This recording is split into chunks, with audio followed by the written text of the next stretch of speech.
प्यारे आका सल्लल्लाहु ताला अलैहि वसल्लम के प्यारे दीवानों, कुछ लोग ऐसे हैं जिन्हें शरीयत ने इजाजत दी है,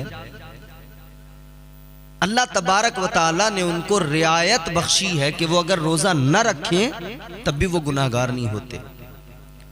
उन्हें इजाजत है वो रोजा न रखें, कोई गुनाह उनके सर पर नहीं होगा। हैरान कुन बात है कि मोमिन भी है बंदा, रोजा भी नहीं रख रहा है, फिर भी उसे इजाजत है कि वो रोजा नहीं रख रहा है मगर गुनाहगार नहीं है। गौर करो मेरे अजीजों, अल्लाह ताला ने कुछ लोगों को इजाजत दी है, शरीयत ने रियायत दी है, अगर वो रोजा न रखे तो कोई गुनाह नहीं होगा। कौन है वो लोग? पहला इंसान वो जो मुसाफिर है, सफर में है। हालत सफर के अंदर अगर बंदा रोजा नहीं रखता है तो वो गुनाहगार नहीं होगा, लेकिन सफर जैसे ही खत्म हो जाए, जब वो मुसाफिर से मुकीम बन जाए तो उसे चाहिए कि अब वो कज़ा करे। जो रोजे सफर में छूट गए, अब उन रोजों की कज़ा करना जरूरी है। यहां कफारा नहीं होगा, यहां सिर्फ कज़ा, एक के बदले एक। कफारा अलग है, कज़ा अलग है। एक रोजा छोड़ा तो उसके बदले एक रखना होगा, दो छोड़ दिए तो दो रखने होंगे, यानी उज़्र जाता रहेगा तो फिर उसकी कज़ा। पहला वो इंसान जो मुसाफिर, जो सफर में है। लेकिन याद रहे मेरे अजीजों, आजकल सफर में बड़ी आसाइशें हैं।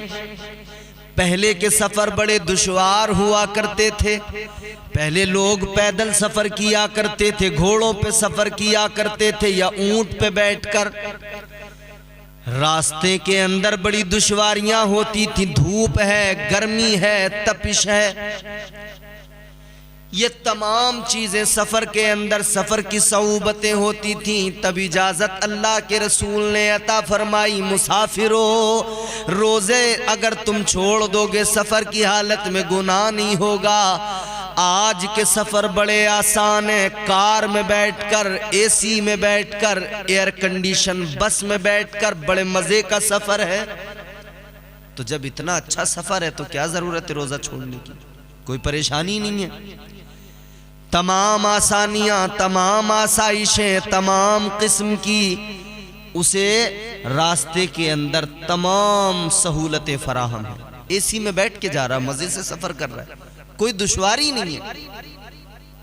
को फरमाया 4 नहीं 2 कर लो, 4 की जगह 2 कर लो।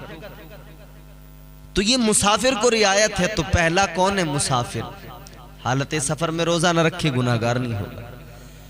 दूसरा कौन है? फरमाया दूसरी वो खातून जो उम्मीद से है, हामिला है, जिसके पेट में बच्चा है, हामिला है, उम्मीद से है। दौराने हमल बड़ी तकलीफें होती हैं, औरत को बड़ी बहुत सारी चीजों को वो फेस करती है। तो उसे इजाजत दी गई कि दौराने हमल तू उम्मीद से है, परेशानियां हैं, तो तू रोजा छोड़ सकती है। अलबत्ता जब बच्चे की विलादत हो जाएगी तो जितने इजाजत दी है शरीयत ने रोजा छोड़ने की।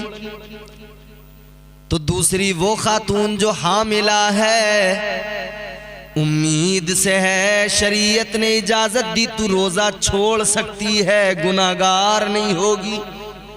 तो ये 2 किस्में हुई।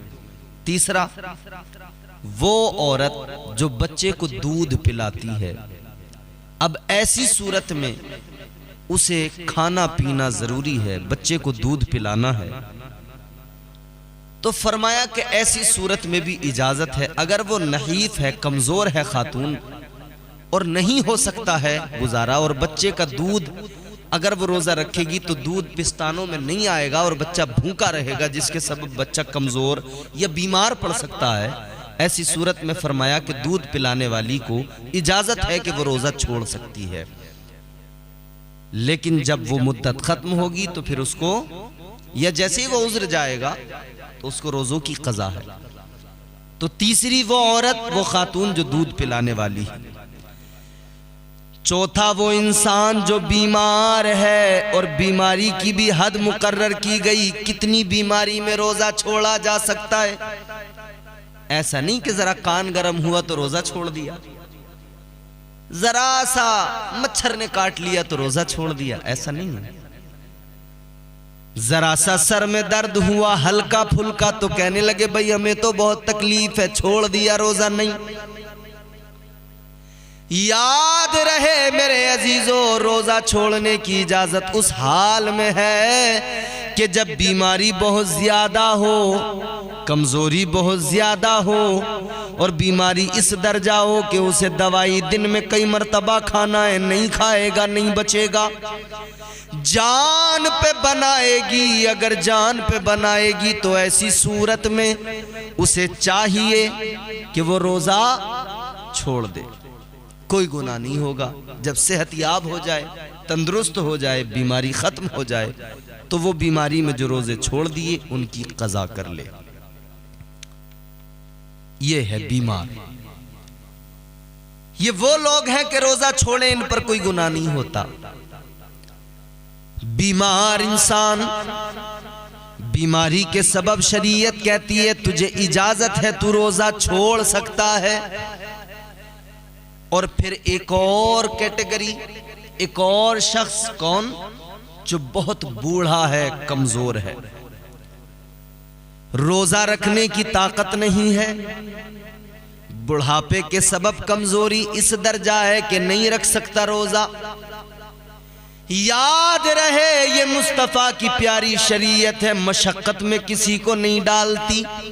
इस्लाम किसी को परेशानी में मुब्तला नहीं करता, इस्लाम किसी को मशक्कत में नहीं डालता, इस्लाम किसी पर बोझ नहीं बनता है। आज लोग बहुत सारे समझते हैं इस्लाम के अंदर इतने सख्त हैं उसूल, इतने सख्त कानून। कई लोगों को हमने कहते सुना भाई शरीयत पे अमल करना बड़ा मुश्किल है, बड़ा दुश्वार है। याद रखना शरीयत पे अमल करना बड़ा आसान है, शरीयत पे अमल करना दुश्वार नहीं है, क्योंकि शरीयत वही आपसे मुझसे हर मोमिन से कराती है जितना करने की कुदरत मेरे अंदर मौजूद है, जितना करने की ताकत मेरे अंदर मौजूद है। लेकिन ताकत होने के बावजूद सिर्फ काहिली और सुस्ती के सबब ना करे बंदा, तो फिर शरीयत की तलवार गिरती है और काट देती है, फिर छोड़ा नहीं जाता उसको। ताजदारे मदीना वालिए कायनात मुस्तफा करीम, जाने कायनात के दीवानों गौर करो, मेरे मुस्तफा जो शरीयत लेकर आए कितनी प्यारी शरीयत है। इस्लाम किसी को मशक्कत में नहीं डालता, इस्लाम किसी को परेशानी में नहीं डालता। तो बहुत बूढ़ा इंसान, बहुत कमजोर, बहुत लागर, रोजा रखने की ताकत नहीं रखता, कुदरत नहीं रखता, नहीं रख सकता रोजा, ऐसी सूरत में उसे इजाजत है कि वो रोजा ना रखे। अलबत्ता अगर वो सेहतयाब हो जाए, तंदुरुस्त हो जाए, तो फिर उसे उन रोजों की कज़ा करना जरूरी है। आगे बढ़ें। फिर वो आदमी जिसे अपनी जान का खतरा बना हो, जान पर बनाई हो किसी भी तरह से, हलाक होने का खतरा, हलाक होने का डर, जब ये डर पैदा हो गया है, अब वो हलाक होने का खतरा, सिर्फ डर नहीं, एक तो ये कि बंदा खुद ही अपने अंदर और मैं मर जाऊंगा, ये खुद ही अपने अंदर सोच रहा है मैं मर जाऊंगा, रोजा रख लिया, नहीं नहीं, वो सूरतें जिनमें वाकई वो मर सकता है, हलाक हो सकता है, उसे डर है मर जाएगा। मिसाल के तौर पर फिर वही बात आएगी, अगर कोई बीमार है दवाई नहीं खाएगा और हलाक होने का डर है कि मर जाएगा अगर नहीं खाई दवाई, ऐसी सूरत में इजाजत है। भाई शरीयत कहती है जब तेरी जान पे बनाई हो ना, जब जान पे बनाई हो, खौफ मर जाने का हो, डर हो हलाक होने का, ऐसी सूरत में तो इजाजत दी गई है। झूठ भी बोल सकता है, तलवार गर्दन पे रखी है, मगर तकवा यह है कि ना बोले, लेकिन तलवार गर्दन पे है, ऐसी सूरत में अगर नहीं बोला तो मर जाएगा, इजाजत है। ये वो लोग हैं कि इन्हें रोजा न रखे कोई गुनाह नहीं। अच्छा, फिर एक और इंसान कौन है कि जो मजनू है, पागल है, दीवाना है। पागल दीवाने पर शरीयत का कोई उसूल, कोई कानून लागू नहीं होता। दीवाने पर, मजनू पर, पागल पर न नमाज फर्ज है, न रोजा फर्ज है, न ज़कात फर्ज है, न हज फर्ज है। पागल इंसान, मजनू, दीवाना, कई लोग इस फिक्र में लगे रहते हैं कि नमाज से बच जाएं, रोजों से बच जाएं, इबादतों से बच जाएं। कैसे बचें?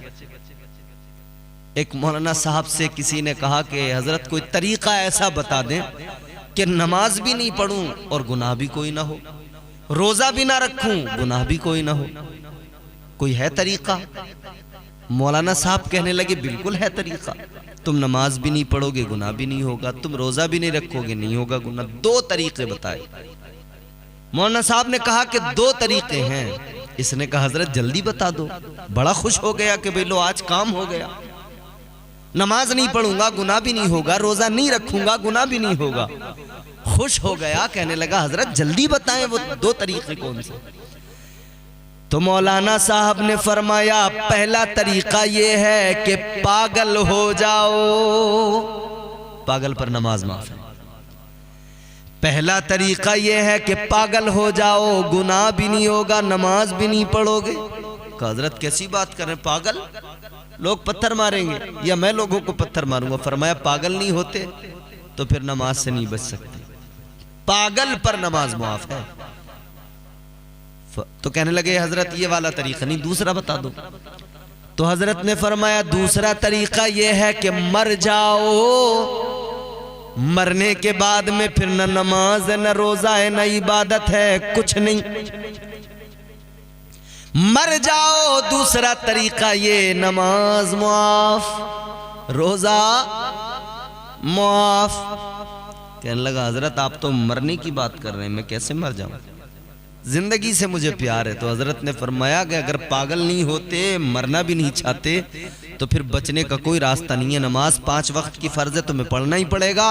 रोजे 30 दिन के फर्ज है, रमजान के रखने ही होंगे। नहीं रखोगे गुनाहगार होगे, नहीं रखोगे तो गुनाह में शामिल हो जाओगे, गुनाह तुम्हारे ऊपर रहेगा।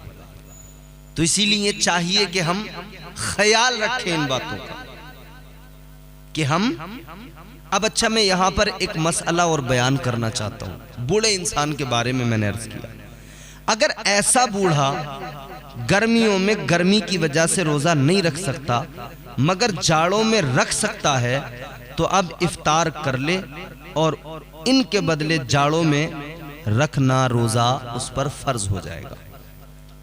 समझे आप? अभी तो खैर नॉर्मल है मौसम, बहुत अच्छा मौसम है इस वक्त जो रमजान, अल्हम्दुलिल्लाह महसूस ही नहीं हो रहा रोजा, बहुत अच्छा मौसम है। लेकिन अभी जो कई साल पीछे अगर हम जाएं तो बहुत गर्मियों में रोजे थे। तो कई ऐसे बुजुर्ग, ऐसे बूढ़े कि गर्मी में तो नहीं रख सकते, खुश्की, पानी की कमी, गर्मी में रोजा रख लिया तो मर जाएंगे। तो उन्हें ऐसी सूरत में इजाजत है कि यहां पे तुम छोड़ दो। लेकिन जाड़े के दिन जब आए तब तुम रोजा रख सकते हो। तो रमजान के रोजों की कज़ा गर्मियों की जाड़ों के अंदर रोजे रखकर पूरी करें। गर्मियों के रोजे छोड़े हुए रमजान के सर्दियों में जब तुम रखने के काबिल हो जाओ, वही बात मैंने जिस तरह अर्ज किया था कि जब तंदुरुस्त हो जाओ तो फिर उनकी कज़ा है। तो वो बूढ़ा जो गर्मी में नहीं रख पा रहा है वो जाड़ों में उन रोजों की कज़ा कर ले। ये वो लोग हैं जो रोजा नहीं रखें तो गुनाह नहीं होता। इनके अलावा कोई भी इंसान हो, बचने का कोई रास्ता नहीं है, रोजा रखना पड़ेगा। रोजा फर्ज है। 30 दिन के रोजे अल्लाह ने 1 माह के फर्ज किए। माह सियाम, माह रमजानुल मुबारक अल्लाह ताला ने इसके रोजे फर्ज किए हैं। अब मैं आपकी खिदमत में चंद एक मसाइल अर्ज करना चाहता हूं रोजे के ताल्लुक से। बहुत सारे लोग फोन करते हैं, बहुत सारे लोग बार बार मसाइल मालूम करते हैं, कहते हैं हजरत जरा रोजे के चंद मसाइल तो बता दीजिए। कहते हैं हजरत ये बताएं कि नाखून काटने से क्या रोजा टूट जाएगा। फोन पर जो लोग मालूम करते हैं उनको तो हम बताते ही हैं, लेकिन अब हम अपने बयान के जरिए बताना चाहते हैं ताकि सबको पता लग जाए, जो भी हमारा बयान ये देखें सुने। नाखून काटने से रोजा नहीं टूटता, याद रहे। नाखून काटने से रोजा हरगिज नहीं टूटता। इसी तरह बाल कटाने से रोजा नहीं टूटता। चंद लोगों ने यह भी सवाल किया कि क्या बाल कटाने से रोजा टूट जाएगा, तो बाल कटाने से रोजा नहीं टूटता। इसी तरह भूल कर, गलती से याद नहीं रहा कि मैं रोजे से हूं और खा लिया, कुछ भूल कर खा लिया तो रोजा नहीं टूटेगा। अलबत्ता जैसी खाया उसे फौरन याद आ गया तो जो मुंह में है फौरन उसको निकाल दे बाहर, फौरन कुल्ली करे। बाहर शरीयत के अंदर ये तमाम मसाइल मौजूद हैं, आप हजरात खुद भी इनको देख सकते हैं। तो रोजा नहीं टूटता है। इसी तरह जैसे धुआं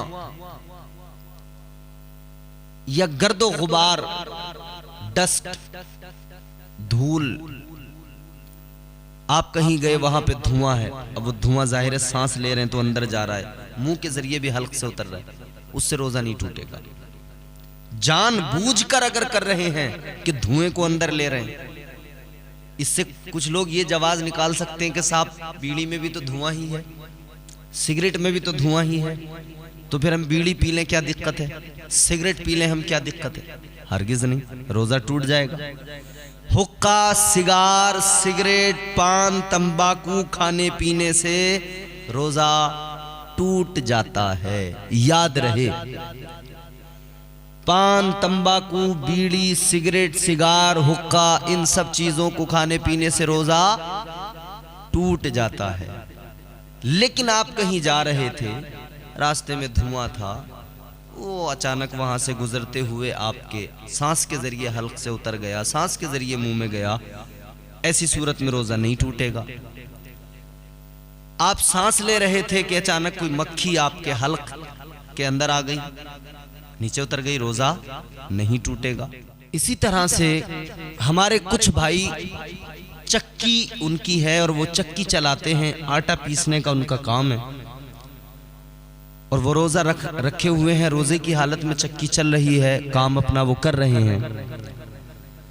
ऐसी सूरत में जो आटा वहां पर उड़ता है और किसी वजह से पहले तो मुंह पर कपड़ा वगैरह बांध लें, एहतियात से काम लें कि मुंह के अंदर न जाए और हल्क से वो आटा वगैरह ना उतरे।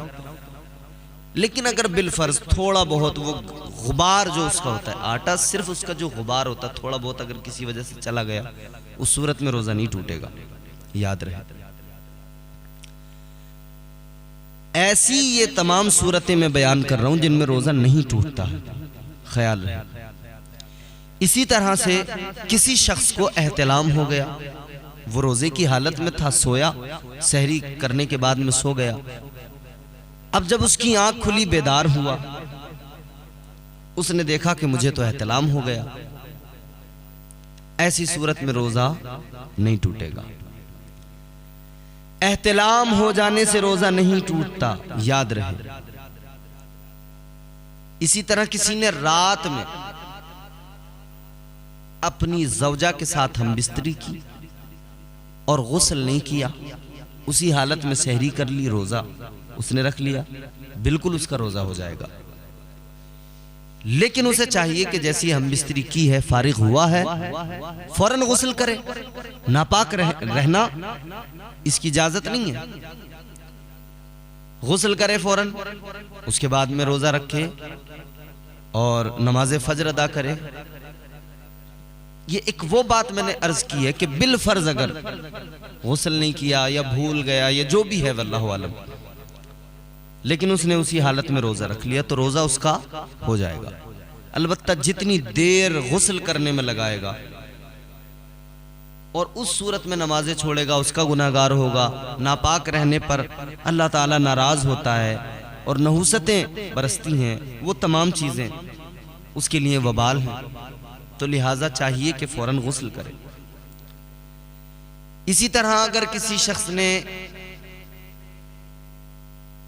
बोसा लिया और इंजाल नहीं हुआ, बोसा लिया मगर इंजाल नहीं हुआ, तो रोजा नहीं टूटेगा।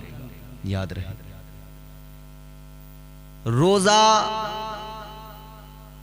ना एहतिलाम होने से टूटेगा, ना बोसा लेने पर कि इंजाल नहीं हुआ उस सूरत में रोजा नहीं टूटेगा। ये मैंने वो बातें अर्ज की, वो मसाइल कि जिनका जानना बहुत ज़रूरी है और लोग अक्सर मालूम भी करते रहते हैं कि साहब नाखून काट सकते हैं या हम बाल सर के काट सकते हैं, इससे क्या होगा, रोज़ा टूटेगा या नहीं टूटेगा। तो याद रहे, इन तमाम चीज़ों से रोज़ा नहीं टूटता। अब मैं एक अहम बात आपकी खिदमत में अर्ज करना चाहता हूँ।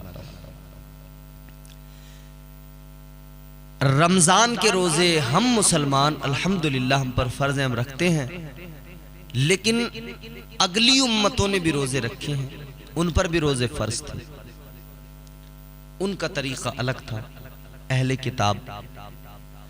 और मेरा ख्याल है कि आज भी, ख्याल नहीं, आज भी अहले किताब यानी कि ये यहूद व नसारा, हालांकि इनकी शरीयतें अब मनसूख हो गई, शरीयत एक है, वो फ़कत मेरे मुस्तफ़ा की है, और अब इनको चाहिए कि ये मेरे मुस्तफ़ा की शरीयत को अपनाएं, इस्लाम को कबूल करें। हुजूर के दौर में इन्होंने इस्लाम कबूल नहीं किया, कर लेते तो ये आज कुफ़ार मुशरिकीन के ज़ुमरे में नहीं होते, लेकिन इन्होंने इस्लाम कबूल नहीं किया, तो वो शरीयतें मनसूख हो गई, शरीयत फ़कत मेरे मुस्तफ़ा की है।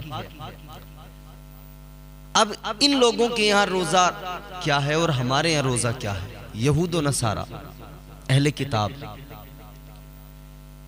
इनके और हमारे रोज़े में फ़र्क क्या है, मेरे मुस्तफ़ा करीम का फरमान सुनो। ताजदारे मदीना वालिए कायनात मुस्तफ़ा करीम ने फरमाया, तुम सहरी ज़रूर खाया करो, क्योंकि तुम्हारे और अहले किताब के दरमियान जो फ़र्क है वो सहरी का लुक़मा है। ये जो बाज़ लोग किया करते हैं कि भाई सहरी नहीं खाई, बगैर सहरी के रोज़ा रख रहे हैं। बाज़ लोग बहुत परहेजगारी के चक्कर में बगैर सहरी के करते हैं। बाज़ लोग सुस्ती काहली के सबब उठना नहीं चाहते कि चलो छोड़ो यार, नहीं उठते, ऐसी हो गया रोज़ा, ऐसी रख लेंगे। नहीं मेरे अजीज़ों, सहरी ज़रूर किया करो, मेरे मुस्तफ़ा का फरमान है। ताजदारे मदीना ने फरमाया सहरी ज़रूर किया करो, क्योंकि तुम्हारे और अहले किताब के दरमियान जो फ़र्क है, ये सहरी का लुक़मा, उनके और तुम्हारे रोज़ों के दरमियान जो फ़र्क है वो सहरी का लुक़मा है। तो तुम सहरी ज़रूर किया करो, और सहरी की बरकतें भी बहुत ज़्यादा हैं, फजीलतें भी बहुत ज़्यादा हैं। फरमाया मेरे मदनी करीम आका ने, ताजदारे मदीना का ऐलान है कि अल्लाह और उसके फरिश्ते सहरी खाने वालों पर दुरूद भेजते हैं। सहरी खाने वालों पर अल्लाह और उसके फरिश्ते दुरूद भेजते हैं। ताजदारे मदीना के गुलामों जरा गौर करो, सहरी हम खाएं, दुरूद अल्लाह भेजे, फरिश्ते भेजें। हम निकम्मों पर, गुनाहगारों पर, सिर्फ इस बात पर कि हम सहरी खा रहे हैं। ताजदारे मदीना के प्यारे आका के प्यारे गुलामों गौर करो, इससे बढ़कर क्या फजीलत होगी, हम सहरी खाएं, अल्लाह ताला और उसके मासूम फरिश्ते हम निकम्मों के लिए, हम गुनाहगारों के लिए अल्लाहु अकबर हम पर दुरूद भेजें। मेरे मुस्तफ़ा करीम ने मजीद इरशाद फरमाया, सहरी कुल की कुल बरकत है, मुकम्मल तौर पर सहरी में बरकतें हैं। फरमाया मेरे आका ने सहरी कुल की कुल बरकत है, इसे न छोड़ा जाए, इसे हरगिज न छोड़ना, अगरचे एक घूंट पानी ही पी ले, क्योंकि सहरी खाने वालों पर अल्लाह और उसके फरिश्ते दुरूद भेजते हैं। चाहे एक घूंट पानी ही पिए, एक खजूर ही खाएं, सहरी जरूर करें। ये नहीं कि बिस्तर में पड़े पड़े चलो भाई आज कुछ नहीं खाते, ठीक है ऐसे ही कर लेंगे रोजा। चाहे एक घूंट पानी पिए, चाहे एक खजूर खाएं, लेकिन सहरी जरूर खाएं। बड़ी फजीलतें फरमाए मेरे आका ने, कुल की कुल बरकत, इसके अंदर बहुत बरकतें अल्लाह ने रखी हैं। ये सब बरकतें इसलिए बताई जा रही हैं ताकि किसी भी तरह उम्मत सहरी के लिए बेदार हो और थोड़ा सा पानी ही सही जरूर पी ले। अगर हमने इस सुन्नत पर अमल किया तो अल्लाह ताला की बरकतों और परवरदिगार की रहमतों के हम हकदार बन जाएंगे इंशाअल्लाह ताला। अल्लाह ताला हमें माह सियाम का अदब एहतराम करने की तौफीक अता फरमाए और जो कुछ मैंने अर्ज किया मौला उस पर अमल की तौफीक अता फरमाए।